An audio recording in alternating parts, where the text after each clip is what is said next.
Olá, galera. Aqui professor Douglas Bezerra. Assista agora a aula de Pteridófitas, dando continuidade ao curso de Botânica. Aproveite, se inscreva no canal e receba todas as atualizações. Abraço.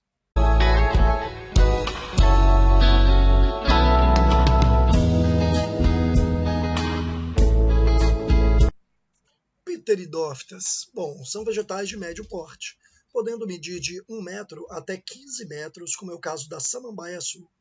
Habitualmente são vegetais de clima úmido, sombreado à beira de lagos e rios, né, e já apresentam raízes, caule e folhas, o que não existia nas briófitas. Pteridófitas são classificadas em grupos bem distintos. Psilopsida está aí um tipo de pteridófita mais filamentosa. Lycopodíneas, repare que lembra o outro grupo, mas são grupos de classificação diferentes.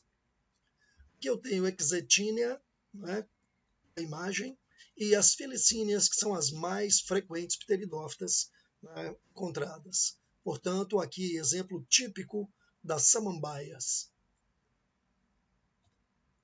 Bom, como característica de pteridófita, a gente tem o porte físico, que é variável, né, considerado porte médio, porque são plantas com alguns metros de comprimento. Como você pode ver aqui, a samambaia-açu, né, e aqui uma samambaia típica.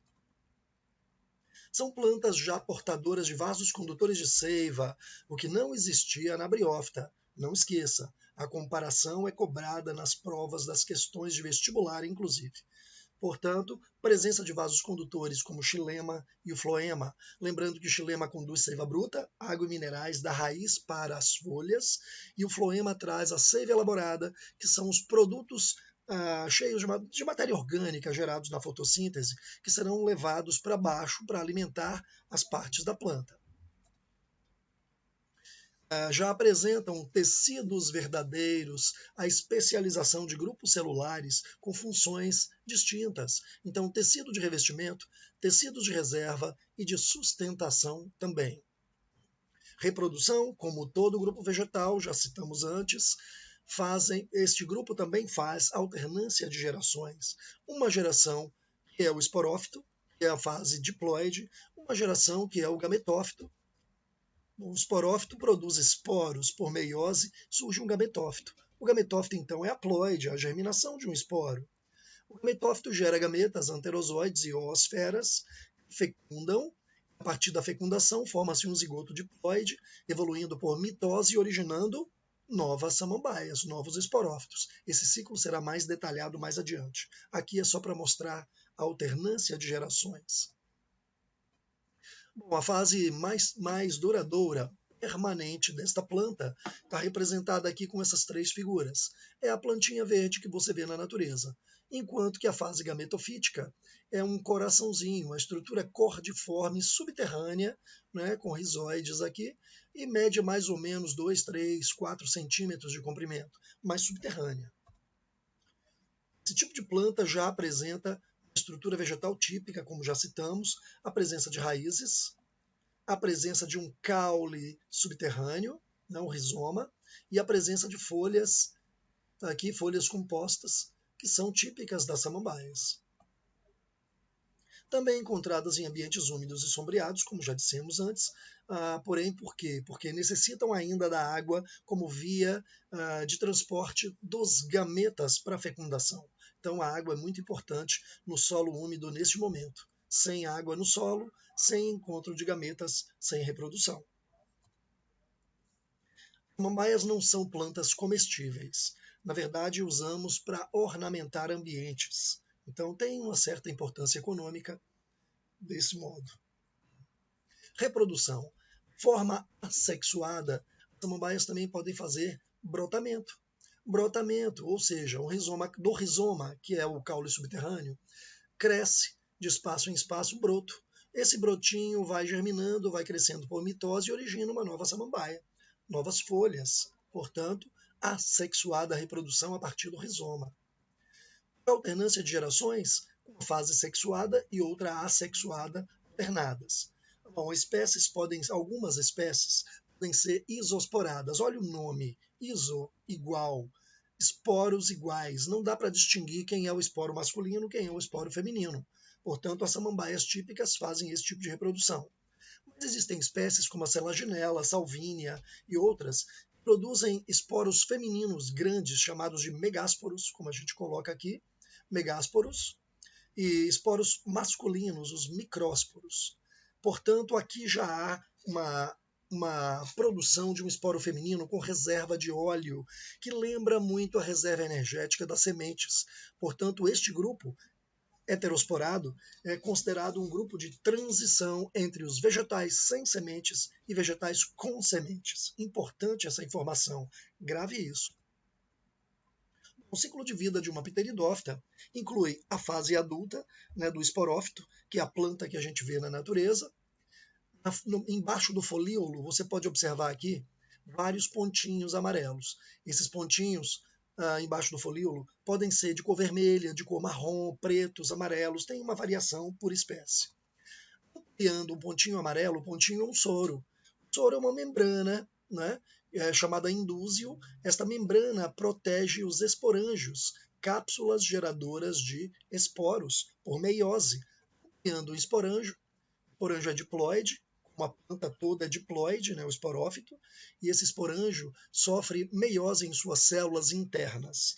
Dentro do esporângio, células mães dos esporos, que por meiose se dividem e geram esporos haploides. Cada esporo haploide caiu no chão, levado pelo vento, pela água, por insetos, de outras maneiras, acaba caindo no chão e germinando por mitoses. As mitoses do esporo geram um gametófito, que é essa plantinha cordiforme, forma de coração. Este gametófito é haploide, também chamado de prótalo. Portanto, sobre o gametófito temos aqui compartimentos que são arquegônios, geradores de oosferas. Né? E aqui nós temos os anterídeos, que são gametângios, formadores de anterozoides. Quando os gametas estão prontos, os anterozoides saem nadando aqui na umidade, no subsolo, né, e acabam penetrando no arquegônio. Quando entram no arquegônio aqui em cima, o anterozoide fecunda a osfera. Fecundada a osfera gera um zigoto diploide. O zigoto sofre mitoses. Repare que esse compartimento, o arquegônio, está aqui em cima do gametófito. São essas figurinhas aqui representadas. Então, esse zigoto sofre mitoses, e da mitose do zigoto surge um esporófito jovem. Esse esporófito jovem vai crescendo e vai absorvendo o gametófito, até sair no subsolo, como você vê aqui na figurinha, saindo, gerando folíolos, né, e começa a fazer fotossíntese. Portanto, esse ciclo que eu já citei é o ciclo mais importante reprodutivo das pteridófitas. Agora eu vou te mostrar aqui de forma rápida, sem entrar em muitos detalhes, o ciclo das pteridófitas heterosporadas. Repare que aqui eu tenho a foto de uma selaginela e aqui eu tenho a figura da selaginela. Folhas ou folíolos enrijecidos acabam gerando um estróbilo. Esse estróbilo ampliado mostra esporos femininos, megasporângios aqui, né? E aqui os microsporângios. Começando pelos microsporângios, não são esporos, são estruturas onde a meiose vai acontecer dentro, né? As células se transformarão em esporos. Repare que após a meiose, eu tenho aqui 4 células dentro do megasporângio. Essas 4 células são os esporos masculinos. Esses esporos sofrem mitose e preenchem esse compartimento com os anterozoides. Células que se diferenciam, criam flagelos e acabam sendo liberadas. Então, o gameta masculino formado na parte superior do estróbilo.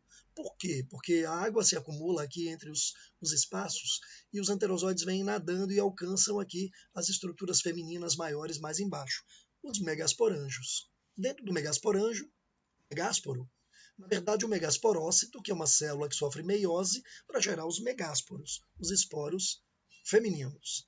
Sobre um esporo feminino já desenvolvido, forma-se o gametófito. Essa porção verde é, na verdade, o estágio feminino, o gametófito feminino, o estágio produtor de gametas de oosferas, gametas femininos. Quando o anterozoide é liberado, vem nadando aqui, acaba penetrando a estrutura de um esporo já pronto, e em cima do gametófito tem os arquegônios, aqueles compartimentos onde as oosferas estão. Uma vez que o anterozoide vem e entra aqui, fecunda a oosfera e gera um zigoto diploide. O zigoto se alimenta dessa reserva de óleo que o megásporo, né, o esporo feminino, tem. E esse zigoto sofre mitoses ali, vai se desenvolvendo e acaba gerando um caulículo, né, que se desemente, esse esporófito jovem se desenvolve, fechando o ciclo. Qual a importância desse ciclo? Não é gravar o ciclo. É um ciclo parecido com o isosporado, porém o que acontece é que este grupo vegetal é, como eu disse, o grupo de transição entre os vegetais portadores de semente e os vegetais que não portam sementes. Então é um salto evolutivo no grupo das pteridófitas.